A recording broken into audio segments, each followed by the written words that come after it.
Ele pesquisa todo tipo de vírus. Eu vou conversar com o virologista da UFRJ, Fernando Portela Câmara.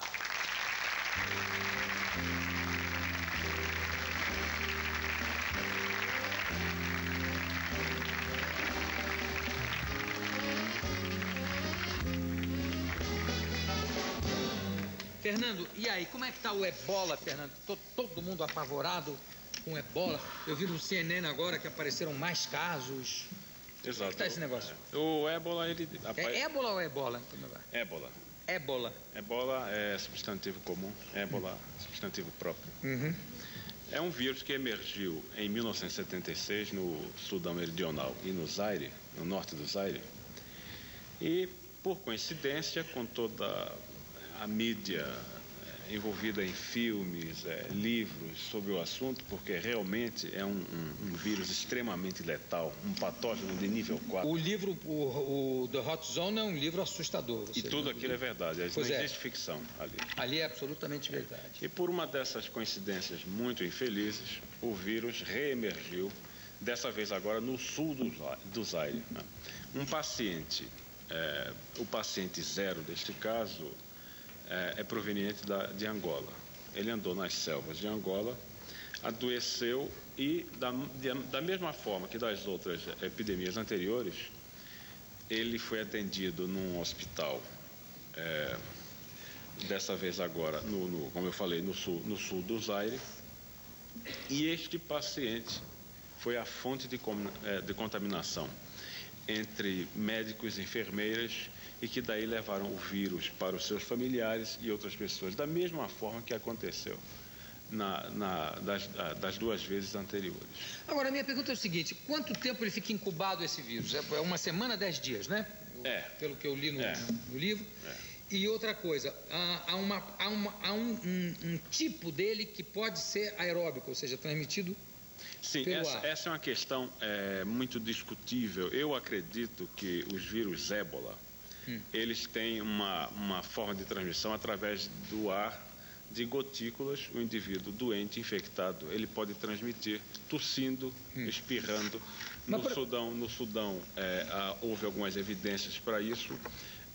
Um surto de um primo do ébola, o vírus Marburg, que aconteceu na Alemanha, Iugoslávia, Austrália, em 1967, também dá evidências disso. E as evidências mais prementes sobre essa forma foi no acidente de Reston, que aconteceu em 1989, onde um vírus, a cepa ébola Reston, atacou os macacos de uma estação de quarentena no subúrbio de Washington. Pois é isso que eu ia te perguntar, porque no livro falam de macacos que estavam isolados. Sim. E de macacos contaminados aqui, e que a única comunicação era por ar. Exatamente. E todos os outros macacos pegaram a doença, pegaram o vírus. E se você tem assistido a CNN, pode ter percebido que todo mundo que está no Zaire, inclusive a população, está usando máscaras para reduzir a probabilidade do contágio. Outra coisa, pelo que se lê, 9 entre cada 10 pacientes morrem. Essa é a forma mais letal do vírus. Bom, mas tem um que escapa. Como é esse que escapa? Digamos, um paciente que escapa. Olha, nós não temos muita informação ainda, porque agora nós certamente teremos, nesta epidemia, neste surto, teremos mais alguma informação. Não se sabe ainda o que está acontecendo. Um paciente em cada 10 sobrevive ao vírus. O termo certo é esse, sobrevive. Agora, mas com sequelas, quer dizer, fica... Não há sequelas. Sobrevive não bem. Há sequelas. Essa pessoa que sobrevive não pode servir de, vamos dizer assim, de cavalo para se colher vacina, para se fazer vacina? É possível, mas aí existe um outro problema. Por exemplo, anticorpos neutralizantes, que são anticorpos que normalmente neutralizam a infecciosidade do vírus, está presente no sangue desses pacientes, eles não têm sido encontrados. É um enigma ainda, não sabemos. Enigma total. Não sabemos. Como no caso da AIDS também, algumas 20% das prostitutas do Zaire que não são contaminadas e não se sabe por quê. Exatamente. Ou seja, é uma questão que ainda nós não podemos emitir ainda nenhuma especulação. Isso significa que nós não conhecemos nada. O ébola não é um retrovírus, é um vírus. Não, é um filovírus. Filovírus. É um vírus antiquíssimo. Como é que ele se manifesta? Quer dizer, ele era hóspede do macaco e de repente se manifesta no homem. Na verdade, o macaco não é o hospedeiro natural. Ele é tão susceptível quanto o homem. Qual é o hospedeiro natural, se sabe? Não se conhece. Esse é um outro enigma. Não se sabe, apesar da virologia ter identificar com facilidade essa questão. No caso do ébola, isso é um enigma. Outra coisa curiosa, não sei, você chegou a ler o livro, não? Do Preston? Não leu. Que tem lá um lugar, uma espécie de caverna, onde as pessoas entram. A caverna de Kitum. Exatamente. Que os animais que passam lá pegam o vírus, crianças que passaram lá, grupos que passaram lá pegam o vírus, mas aí eles colocam macacos lá que ficam um tempão e que não pegam o vírus. Isso é apenas uma suposição. Só existem 3 casos de pessoas que adoeceram logo depois de visitar a caverna de Kitum, que fica na base do Monte Elgon, no norte do Quênia, quase fronteira com Uganda e com parte do Sudão meridional. É apenas uma hipótese. Quer dizer, não é uma coisa também, tudo é mistério. Tudo é mistério. Esse vírus tem grandes enigmas, esse vírus é um grande desafio. E pela primeira vez, quer dizer, vocês estão vendo um patógeno do nível 4, extremamente letal e fora de controle, um vírus que está além da imaginação, aí supera toda a ficção. Porque ele derrete, é conhecido como the melting virus, né? Ele derrete a pessoa inteiramente. Ele é um vírus pantrópico, ele destrói tudo, só poupa os ossos. E parte nem a cartilagem ele poupa, né? Bom, sobra um pouquinho. Sobra um pouquinho. E o paciente começa com dores de cabeça, manchas no rosto, depois começa a sangrar pelos poros e pelos olhos. O início é uma febre súbita, que pode chegar a 40 a 41 graus, conjuntivite, tosse, dores torácicas, muita dor nas costas, que já é a destruição do rim. E aí uma dor abdominal intratável, que não cede a nenhuma medicação, e começa diarreias intensíssimas, vômitos negros intensíssimos, o paciente rapidamente desidrata e começa as hemorragias. Hemorragia ocular, nasal, pulmonar, vômitos hemorrágicos, diarreias hemorrágicas, o indivíduo cospe pedaços de pulmão, pedaços de língua, dentes, as suas diarreias são e vômitos, sangue, coágulo, partes, pedaços de intestino, e ele morre geralmente 4 a 6 dias, podendo chegar até 9 dias. Eu vi há 2 anos, eu vi uma entrevista de um epidemiologista famoso em Nova York, há 2 anos, 2 ou 3 anos, falando que a AIDS surgia exatamente no momento que toda a ciência achava que qualquer epidemia de caráter universal estava superada e dominada. E surge a AIDS, né, que é um retrovírus.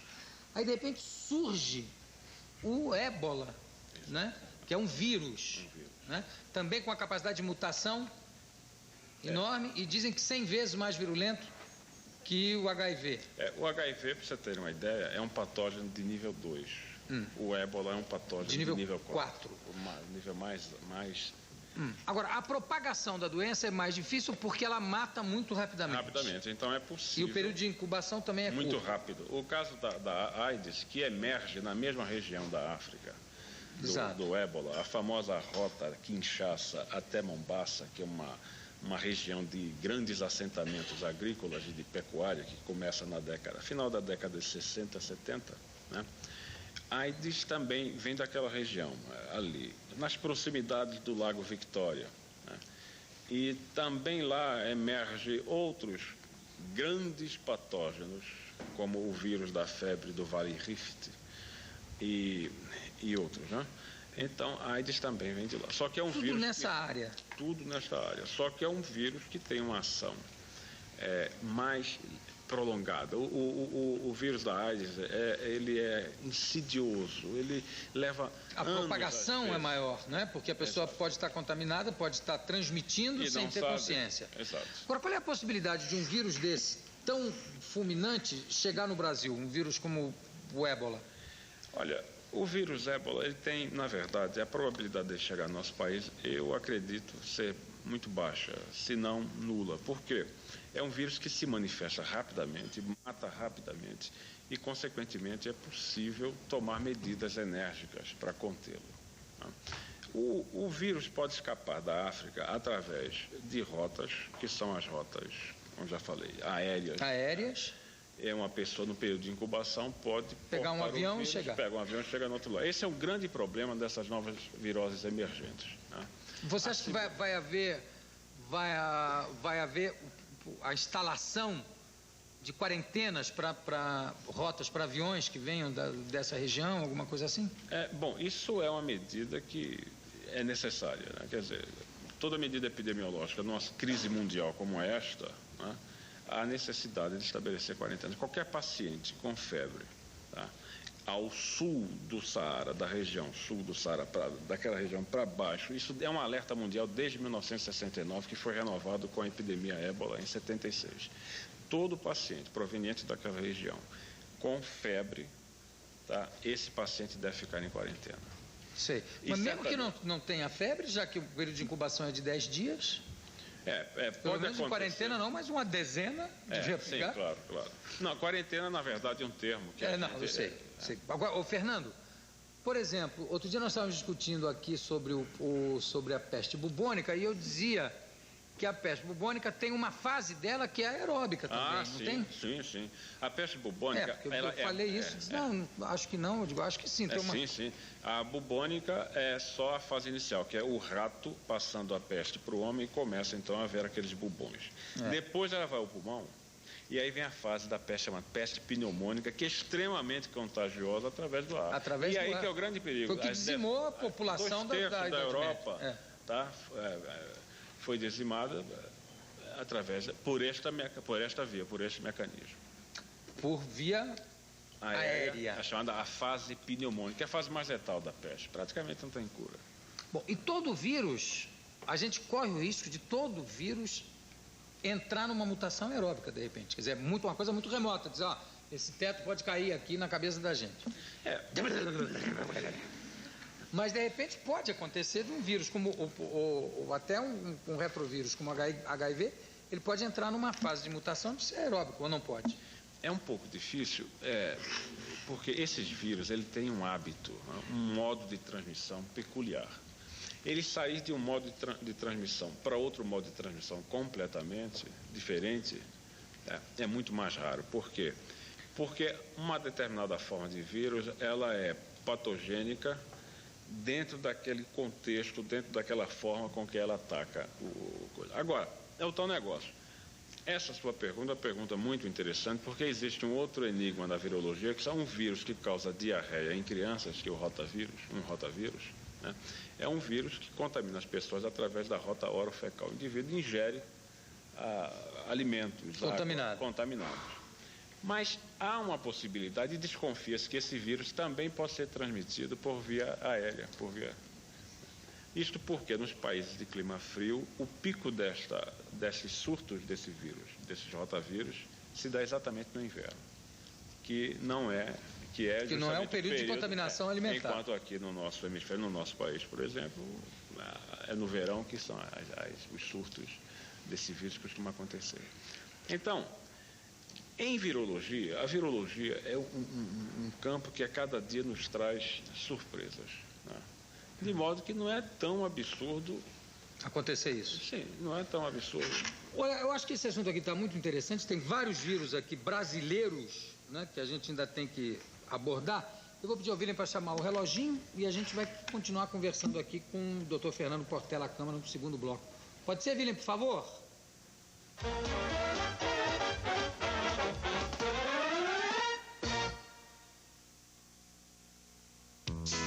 Não se deite sem tomar seu leite. E ao se levantar, aproveite para tomar um Parmalat. Faz crescer, faz ficar mais forte. E quem sabe esse ano um brasileiro leva de novo a taça para o nosso país. 500 milhas de Indianápolis, o maior acontecimento automobilístico do mundo. Dia 28, a partir da 13h, só aqui no SBT.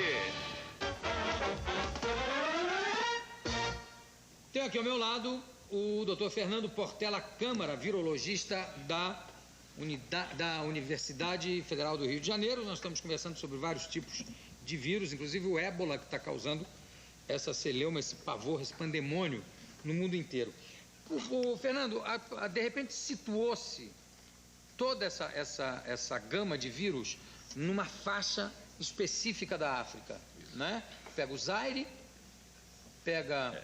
Toda a África Equatorial. Toda a África Equatorial. Aquela região onde você tem as chamadas florestas chuvosas. Chegando até o grande Lago Vitória lá em cima. Sim, o Lago Vitória, Quênia, Zaire, parte sul do Sudão, Libéria, planície de Jos da Nigéria, Serra Leoa, Costa do Marfim, onde apareceu a ébola também, no mês de abril deste ano. Sim.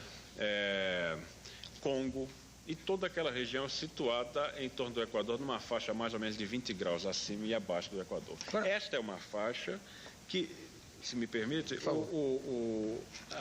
a emergência desses vírus nessa região, e nós temos outros vírus extremamente patogênicos, que surgiu em 69, deve-se fundamentalmente à abertura de derrubadas de florestas. É isso que eu ia perguntar agora. O desmatamento, que influência tem nisso? Exatamente, porque são vírus que estão há milhões de anos. Esses vírus existem antes do homem existir na face da Terra, né? E está lá esse tempo todo guardado, né? Circulando na natureza. De modo que a extensa abertura, derrubadas de florestas tropicais, para assentamentos agrícolas, né? Ali na África nós temos extensas plantações de sorgo, algodão, café, nós temos seringais extensos e outros tipos de cultura. E também a criação, a abertura de regiões, geralmente na faixa da transição de floresta para savanas, como no Vale do Rift, né? Nós temos também ali regiões da criação de ovinos, de caprinos, bovinos, naquela região toda. Evidentemente, esta invasão na floresta, né, gerou um contato muito próximo do ser humano com vírus que circulavam durante milhões de anos naquela região. Ali, latentes na floresta. Latentes, e de repente o indivíduo entra em contato com essas cadeias de manutenção. Agora, quer dizer que isso também acontece em função de um distúrbio ecológico, podemos dizer. Evidentemente. Isso não pode acontecer no Brasil, se mexer muito lá na floresta amazônica? Mas não só pode acontecer, como já aconteceu. Existem casos. Ah, é? Na Amazônia, aqui em São Paulo, no Vale da Ribeira, que tem uma ecologia muito parecida com a floresta amazônica, tanto que é considerada uma mini Amazônia. Né? E tem, durante a abertura da estrada da Transamazônica, houve surtos de vírus que até então não se desconhecia. Que tipo de vírus? Olha, vírus chamado arbovírus, vírus que são transmitidos por insetos. Tem, por exemplo, o hantavírus, né? O hantavírus. Hantavírus são vírus muito perigosos também. E também e que são mortal? Muito. E esses vírus são transmitidos por roedores. Fezes, urina e saliva de roedores. Tá? Qualquer tipo de roedor? Quer dizer, depende. Só rato ou também... outros tipos de roedores. Mas cada região tem um determinado coelho, tipo de roedor. Não se conhece coelho. Não. Mas geralmente ratos selvagens, ratos do campo. Né? E não só hantavírus, como arenavírus também, que são outros vírus extremamente perigosos. E qual é o período de incubação desses vírus e qual é o que eles causam? Também causam febres hemorrágicas, ou seja, quadros febris graves, com evolução, com a percentagem de uma letalidade. E é um filovírus também, os dois? Não. Um é arenavírus e outro é um hantavírus. São vírus diferentes. São diferentes do vírus do ébola. Do ébola. São diferentes. Não, mesmo as características são diferentes. Por exemplo, ele não tem a mesma capacidade de mutação? Tem, todos esses vírus têm. Tem a mesma capacidade de mutação? Olha, o vírus tem uma mutabilidade tão grande que ele não é considerado espécie, mas quase espécie. Não está completo. Não. É uma estrutura extremamente primitiva, mas altamente eficiente. Né? Agora, pouco se sabe ainda sobre os vírus, mas eu tenho a impressão que com o surgimento, com os estudo sobre o retrovírus, sobre o HIV, e agora com o ébola e todos esses vírus que estão surgindo, vai acontecer um pouco o que aconteceu com o vírus AIDS, que de repente em pouco tempo começou a saber muita informação a respeito dele.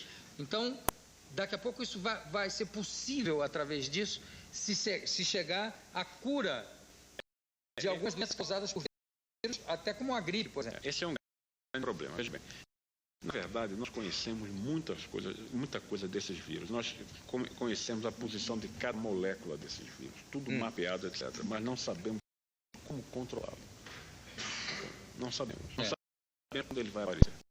O caso do vírus da gripe é um vírus que tem uma ecologia muito complexa.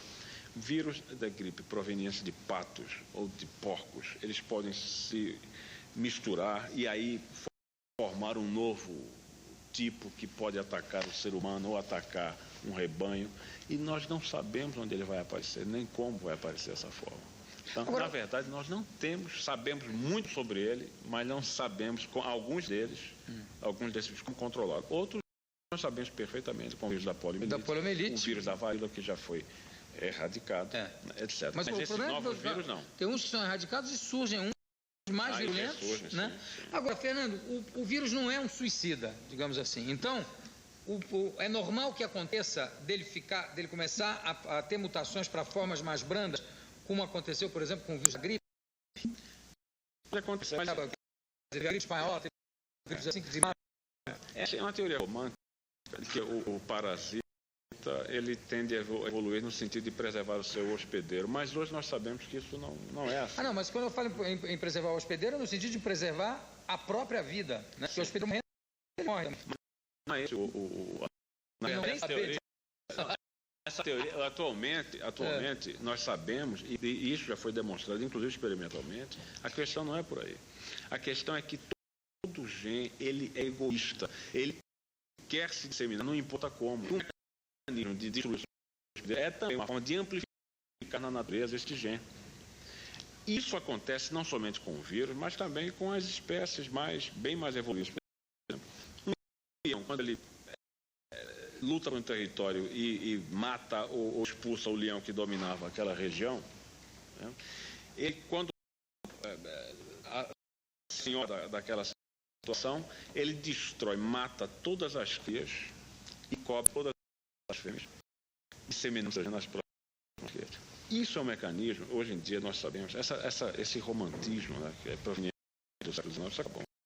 Nós podemos mostrar isso experimentalmente. O vírus, como o vírus ébola, ele não quer saber.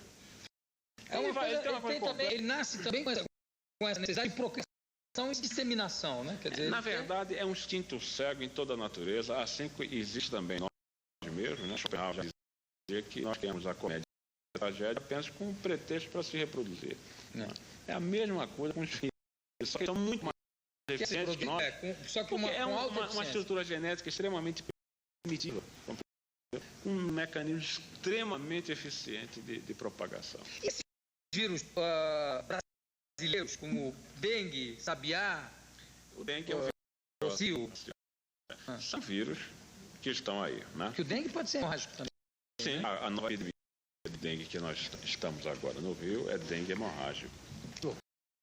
E o sabiá, como é que é? O sabiá é um vírus também muito perigoso. Nós só conhecemos alguma coisa sobre ele, né, a partir de 3 casos. O pessoal aqui em São Paulo, do Instituto Adolfo Lutz, né, foi os primeiros a ficar cara a cara com esse vírus. Né? O que ele provoca? Uma febre hemorrágica. Então, que ele mata? Mata mesmo. O rocio causa uma febre com encefalite. Uma encefalite ataca o sistema nervoso, mata cerca de 10% das pessoas e uma grande proporção das pessoas que não morrem ficam com sequelas neurológicas permanentes. E esse sabiá onde é? Hein? Não sabe. Não se sabe onde se pega esse região. Olha, o pessoal do Adolfo Lutz tem bem mais experiência com esse vírus do que eu. Já foi isolado? Sim. Esse vírus atacou 3 pessoas. Matou uma mulher, uma engenheira agrônoma. E desapareceu. Onde? Em que região? Aqui em São Paulo. Mas ainda precisa ser esclarecido. No interior de São Paulo? Precisa ser no litoral, né? No litoral de São Paulo. Precisa ser esclarecido se esse vírus realmente emergiu aqui em São Paulo ou se ela emergiu no Amapá, ou se trouxe lá do norte do país, mais ou menos da região amazônica. Bom, eu conversei aqui com Fernando Portela, biologista da Universidade Federal do Rio de Janeiro, que veio esclarecer falar um pouco sobre essas epidemias, sobre esses novos vírus que vêm surgindo, preocupando a população mundial. Muito obrigado por todos os seus esclarecimentos e daqui a pouco a gente volta.